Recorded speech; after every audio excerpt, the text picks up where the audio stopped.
Let's jump right into this. Imagine a massive, highly funded infrastructure project that's supposed to bring immense prosperity to a region, but instead it accidentally triggers a devastating cascade of environmental and social collapse. Well, that's exactly the story of Oluvil Harbour. Today, we're taking a deep, analytical look at how human engineering can permanently alter our world, from the deep ocean blues to the earthy palm greens, and ultimately, the very survival of a coastline. We're going to trace this landscape's journey through 5 distinct phases today. We'll start with the geographic setting of Oluvil, move on to the harbor project construction, look at the severe coastal erosion impacts, examine the ecological and social disruption, and finally, map out the paths to sustainable restoration. So let's start with part 1, the geographic setting of Oluvil and its delicate coastal balance. To really understand the scale of what happened, you have to look at the baseline. Right here, at these exact coordinates in Sri Lanka's Ampara district, there was a thriving coastal community of over 8,000 people. And for generations, they depended almost entirely on this natural, beautiful coastline for fishing, agriculture, and local trade. It was literally an ecosystem in perfect equilibrium. You've got the stormy monsoon grays of the northeast rainfall, balanced against average temperatures hovering between 25 and 33 degrees Celsius, all swept by steady ocean winds. Nature had essentially engineered its own perfect stability here, sustaining life along the shore for centuries. Which brings us to part 2, the harbor project construction and the extremely ambitious promise it brought to the area. The timeline here is absolutely striking. Back in July 2006, construction kicked off with Danish funding on what was a massive 7,000 million rupee project. But as you'll see, the consequences hit incredibly fast. By 2009, severe erosion was already tearing at the coastline. And by the time the project was officially completed in late 2013, things were spiraling. By early 2014, the very infrastructure built to protect the area was actually destroying it. To give you a sense of the sheer scale, the commercial basin was specifically engineered deep enough to handle massive ships weighing up to 5,000 metric tons. We aren't talking about a quaint local dock here. This was a major industrial-level pivot designed to completely transform the economic footprint of the entire eastern province. And alongside those massive commercial ships, the design aimed to supercharge the local economy too, built to host over 250 local fishing boats all at once. It was a bold, dual-capacity vision. But unfortunately, this massive artificial intrusion was on a crash course with ancient natural forces. Okay, let's dive into part 3, the severe coastal erosion impacts, and how the sea began to aggressively retreat. The before and after contrast is just devastating. Before 2009, locals here happily cultivated 30 acres of rich, prime agricultural land, right alongside safe, traditional fishing waters. But after construction, that harmony vanished.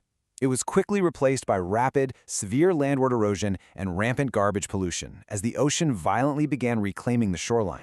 To really put this physical transformation into perspective for you, the coastline dramatically retreated more than 100 meters inland on the north side of the harbor. Think about that for a sec. Imagine standing on your local beach and realizing that an entire football field's length of solid ground has just vanished into the sea. It completely redrew the map. And the environmental toll was staggering. Over 3,000 mature coconut palms were brutally uprooted and destroyed by the encroaching ocean. And these weren't just trees, right?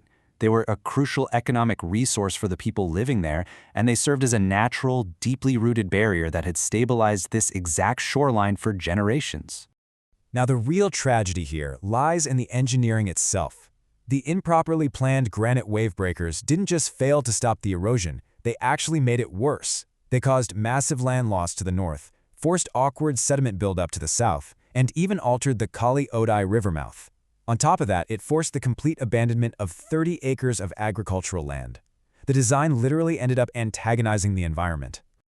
Moving on to part 4, we look at the climax of this crisis, the ecological and social disruption, or what we can safely call the breaking point. Because when the land breaks, the community breaks right along with it. This dual tragedy is devastating. Ecologically, vital coastal mangroves were destroyed, and sea turtle nesting sites were heavily depleted, along with altered fish spawning grounds. And socioeconomically, up to 2,000 traditional fishermen were displaced, forcing entire communities into relocation. Behind all these statistics are real traditional fishermen who suddenly found themselves stripped of their only source of daily income, Losing between 500 to 3,000 rupees every single day isn't just an economic hiccup. It was an absolutely devastating blow to families who relied entirely on the predictability of the sea to survive. And this whole situation violently culminated in the second week of February 2014. Those massive granite stones that were placed as wave breakers, the very things intended to protect the community, ended up physically shattering 20 vital fishing boats. The flawed engineering literally became a hazard that destroyed the very tools of the locals' livelihood. So we are looking at total environmental degradation here. It wasn't just an economic crisis, it was the profound deterioration of the entire Oluvil coastal environment. The community's iconic lighthouse completely lost its physical identity. The shores were swamped with garbage, and vital marine habitats were wiped out. It's a stark symbol of a community being stripped of its natural heritage. But it's not all hopeless. Let's head into Part 5, the paths to sustainable restoration and a real blueprint for recovery. The analytical path forward gives us 3 very clear, sequential steps. First, we have to provide fair financial compensation to stabilize the displaced families. Second, we need to implement scientifically engineered wavebreaker systems to actually correct the physical flaws. And third, we've got to aggressively replant coastal vegetation, like the lost coconut belts, to naturally stabilize those shorelines again.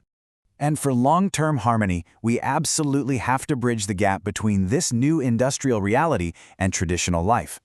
That means securing job opportunities for locals within the commercial harbor operations, restoring equitable access to sea routes for traditional fishermen, executing comprehensive marine protection programs, and launching active community campaigns against pollution.